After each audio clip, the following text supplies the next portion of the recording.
Hi friends, welcome to Annie's kitchen. ನಾನಿವತ್ತು restaurant style ಮತ್ತು ಡಾಬಾ ಸ್ಟೈಲಲ್ಲಿ ಯಾವ ರೀತಿ ಕಾಜು ಕರಿ ಮಾಡ್ತಾರಲ್ಲ ಅದನ್ನು ಯಾವ ರೀತಿ ಮಾಡೋದು ಅನ್ನೋದನ್ನು ಈ ವಿಡಿಯೋದಲ್ಲಿ ತೋರಿಸ್ತೀನಿ, ನೋಡೋಣ. ನಾನೊಂದು ಪಾತ್ರೆಯಲ್ಲಿ 2 ಮೀಡಿಯಮ್ ಸೈಜ್ ಈರುಳ್ಳಿನ ಹೆಚ್ಚಿಟ್ಕೊಂಡು ಅದು ಮತ್ತು ಗೋಡಂಬಿನ ಬೇಯೋದಕ್ಕೆ ಇಟ್ಕೊಳ್ತಾ ಇದ್ದೀನಿ. ಈಗ ಇದಕ್ಕೆ ಸ್ವಲ್ಪ ನೀರು ಮಿಕ್ಸ್ ಮಾಡಿಕೊಂಡು ಇದೆರಡು ಚೆನ್ನಾಗಿ ಬೇಯಬೇಕು. ಬೇಯ್ದ ಮೇಲೆ ಇದನ್ನು ನಾನು ಪೇಸ್ಟ್ ಮಾಡಿ ರೆಡಿ ಇಟ್ಕೊಳ್ತೀನಿ. ಈಗ ಎಣ್ಣೆಯಲ್ಲಿ ನಾನು ಗೋಡಂಬಿನ ಕರ್ದಿಟ್ಕೊಳ್ತೀನಿ. ತುಪ್ಪದಲ್ಲಿ ಕರ್ದಿಟ್ಕೊಳ್ಳೋದು ಬೇಕಿದ್ರೆ ತುಪ್ಪದಲ್ಲಾದರೂ ಕರ್ದಿಟ್ಕೊಬೋದು. ನಾನು ಎಣ್ಣೆಯಲ್ಲೇ ಕರ್ದಿಟ್ಕೊಳ್ತಾ ಇದ್ದೀನಿ. ಎಣ್ಣೆ ಚೆನ್ನಾಗಿ ಕಾದಿದೆ.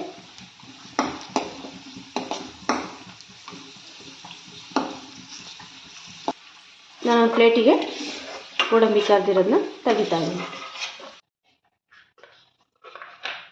ಈಗ ನಾನು ಒಗ್ಗರಣೆಗೆ ಸ್ವಲ್ಪ ಜೀರಿಗೆ ಸೇರಿಸ್ಕೊಳ್ತಾ ಇದ್ದೀನಿ. ಮತ್ತು ಅದಕ್ಕೆ ಒಂದೆರಡು ಏಲಕ್ಕಿ ಮತ್ತು ಚಕ್ಕೆ ಸ್ವಲ್ಪ ಹಾಗೆ ಒಂದು ಪಲಾವ್ ಎಲೆನ ಸೇರಿಸ್ಕೊಳ್ತಾ ಇದ್ದೀನಿ. ಹಾಗೆ ಈಗ ಇದಕ್ಕೆ ನಾನು ಸಣ್ಣದಾಗಿ ಹೆಚ್ಚಿಟ್ಕೊಂಡಿರುವಂಥ ಬೆಳ್ಳುಳ್ಳಿನ ಸೇರಿಸ್ಕೊಳ್ತಾ ಇದ್ದೀನಿ. ಮತ್ತು ಚಿಕ್ಕದಾಗಿ ಹೆಚ್ಚಿಟ್ಕೊಂಡಿರೋ ಈರುಳ್ಳಿನ ಸೇರಿಸ್ಕೊಳ್ತಾ ಇದ್ದೀನಿ.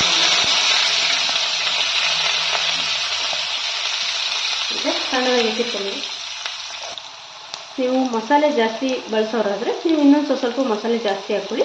ನಮ್ಮನೆಯಲ್ಲಿ ನಾವು ಕಡಿಮೆ ಬಳಸೋದ್ರಿಂದ ನಮಗೆ ಅಕ್ಕಿ ಇಷ್ಟ ಆಗೋದಿಲ್ಲ, ಹಾಗಾಗಿ ನಾನು ಮಸಾಲೆ ಪದಾರ್ಥಗಳನ್ನು ಕಡಿಮೆ ಹಾಕ್ಕೊಂಡಿದ್ದೀನಿ. ಈಗ ಇದು ಈರುಳ್ಳಿ ಸ್ವಲ್ಪ ಕಲರ್ ಚೇಂಜ್ ಆಗಿದೆ. ನಾನೀಗ ಇದಕ್ಕೆ ಟೊಮೆಟೊನ ಸೇರಿಸ್ಕೊಳ್ತೀನಿ. ಟೊಮೆಟೊ ಕೂಡ ಸಣ್ಣದಾಗಿ ಹೆಚ್ಚಿಟ್ಕೊಳ್ಳಿ, ಅದು ಪೂರ್ತಿ ಅದರಲ್ಲಿ ಮಿಕ್ಸ್ ಆಗಿ ಹೋಗಬೇಕು ಕರೆದ್ಬಿಟ್ಟು. ಈಗ ನಾನು ಇದಕ್ಕೆ ಶುಂಠಿ ಬೆಳ್ಳುಳ್ಳಿ ಪೇಸ್ಟನ್ನು ಸ್ವಲ್ಪ ಸೇರಿಸ್ಕೊಳ್ತೀನಿ.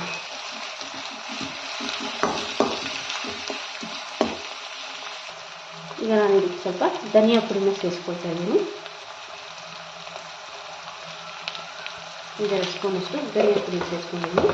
ಹಾಗೆ ಇದಕ್ಕೆ 1-2 ಸ್ಪೂನಷ್ಟು ಗರಂ ಮಸಾಲನ್ನು ಸೇರಿಸ್ಕೊಳ್ತಾ ಇದ್ದೀನಿ.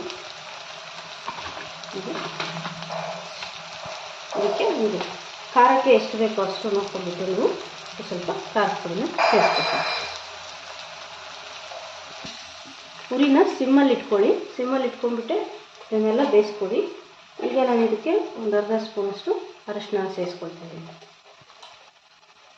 ಸೊ ಇದೆಲ್ಲ ಚೆನ್ನಾಗಿ ಮಿಕ್ಸ್ ಮಾಡಿಕೊಂಡು ಫ್ರೈ ಮಾಡ್ಕೊಳ್ಳೋಣ. ಈಗ ಬೇಯಿಸ್ಕೊಂಡಿರೋ ಈರುಳ್ಳಿ ಮತ್ತು ಗೋಡಂಬಿನ ಪೇಸ್ಟ್ ಮಾಡ್ಕೊಳ್ಳೋಣ.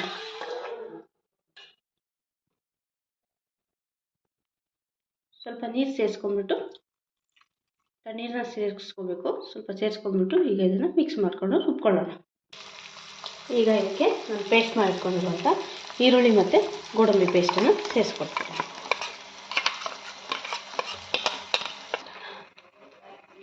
ಈಗ ನಾನು ಇದಕ್ಕೆ ರುಚಿಗೆ ತಕ್ಕಷ್ಟು ಉಪ್ಪನ್ನು ಸೇರಿಸ್ಕೊಳ್ತಾ ಇದ್ದೀನಿ. ಟೇಸ್ಟ್ ನೋಡಿಬಿಟ್ಟು ನೀವೇನೋ ಸ್ವಲ್ಪ ಉಪ್ಪನ್ನು ಬೇಕಾದ್ರೆ ಸೇರಿಸ್ಕೊಳ್ಳಿ. ಈಗ ನಾನು ಇದಕ್ಕೆ ಸ್ವಲ್ಪ ಕಸೂರಿ ಮೇಥಿನ ಸೇರಿಸ್ಕೊಳ್ತಾ ಇದ್ದೀನಿ. ಇದಕ್ಕೆ ನಾನು ಸ್ವಲ್ಪ ಫ್ರೆಶ್ ಕ್ರೀಮ್ನ ಮಿಕ್ಸ್ ಮಾಡ್ಕೊಳ್ತಾ ಇದ್ದೀನಿ. ನೋಡಿ, ಈಗ ಇದು ಚೆನ್ನಾಗಿ ಕುದೀತಾ ಇದೆ. ಎಣ್ಣೆ ಎಲ್ಲ ಬಿಟ್ಕೊಂಡಿದೆ. ನೀಟಾಗಿ ಎಣ್ಣೆ ಎಲ್ಲ ಬಿಟ್ಕೊಂಡಿದೆ. ಈಗ ನಾನು ಇದಕ್ಕೆ ಕರೆದಿಟ್ಕೊಂಡಿರೋಂಥ ಗೋಡಂಬಿನ ಸೇರಿಸ್ಕೊಳ್ತಾ ಇದ್ದೀನಿ.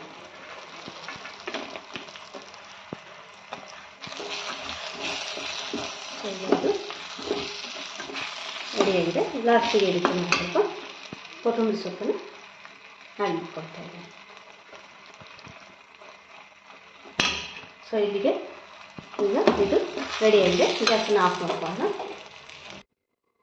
ನೋಡಿ, ಈಗ restaurant style kaju curry with chapati ರೆಡಿಯಾಗಿದೆ. ನೋಡಿ, ಇದೇ ರೀತಿ ಒಳ್ಳೊಳ್ಳೆ ರೆಸಿಪೀಸ್ಗೆ ನಮ್ಮ ಅನೀಸ್ ಕಿಚನ್ನ ಲೈಕ್ ಮಾಡಿ, ಫಾಲೋ ಮಾಡಿ, ಸಬ್ಸ್ಕ್ರೈಬ್ ಮಾಡಿ. Thank you.